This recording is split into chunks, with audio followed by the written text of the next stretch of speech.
ଖାଇନାହାନ୍ତି ଆଉ ତମେ କଣ ଖାଇଛ? ଛତୁଆ। ତମେ ଛତୁଆ। ତମେ କଣ ଖାଇଛ? ଛତୁଆ। ଶୁଣିକି ଖାଇଲ ନା ଖାଇଛ? ତମେ କଣ ଖାଇଛ? ଥଣ୍ଡା। ଥଣ୍ଡା ଥଣ୍ଡା ଖାଆନ୍ତି। ତୁ କଣ ଖାଇଛୁ? କିଛି ଖାଇନୁ। ଆଉ ତମେ କଣ ଖାଇଛ? ତୋରାଣି ଭାତ। ତମେ ମନେ ପଡୁନି। ଆଉ ତମେ କଣ ଖାଇଛ? ପୁରୀ ତରକାରୀ। ତମେ କିଛି ଖାଇନ।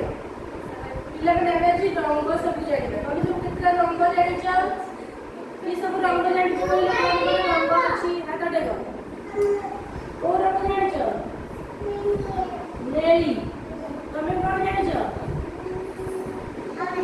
ଅରେଞ୍ଜ। ତମେ ତମେ କଳା। ତମେ କିଛି ଜାଣିନ? କୋଉ ରଙ୍ଗ ଜାଣିଛ?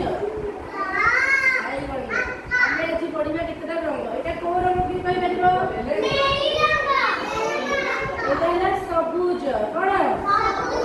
ସବୁଜ। ଏଇଟା କୋଉ ରଙ୍ଗ କିଏ କହିପାରିବ?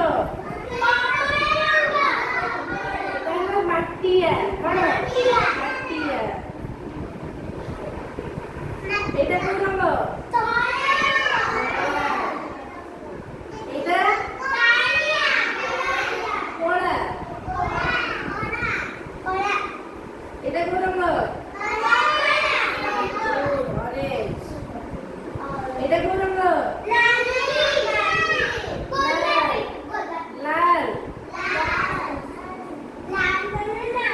ଏଇଟା ଏଇଟା ସମସ୍ତ ରଙ୍ଗ ଜାଣିପାରିଲ? କିଏ କଣ ମନେ ରଖିଲ କହିଲ? କିଏ କୋଉ ରଙ୍ଗ ମନେ ରଖିଲ? ଜଣ ଜଣିକି କହିଲ। କୋଉ କୋଉ ରଙ୍ଗ ମନେ ରଖିଲ? କୋଉ ରଙ୍ଗ ବିଷୟରେ ତମେ ଜାଣିଲ କୁହ?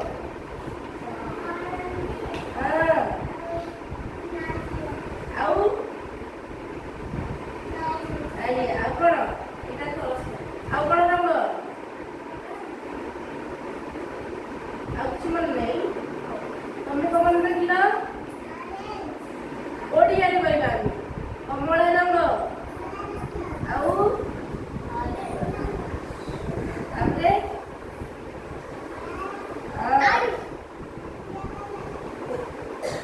ଆଉ କଣ ଜାଣିଲେ? ତମେ କହିବ ସେତେବେଳେ। କୁହ କଣ କଣ ରଙ୍ଗ ଜାଣିଲ? ମା ପାଖରେ ମା ମୁହଁରେ ଖାଏ। କୋଉ ରଙ୍ଗ ଦିଦି ଦେଖେଇଲେ? ଆମର କୋଉ କୋଉ ରଙ୍ଗ ଜାଣିଲ? ଠିଆ ହେଇକି କୁହ। କୁହ।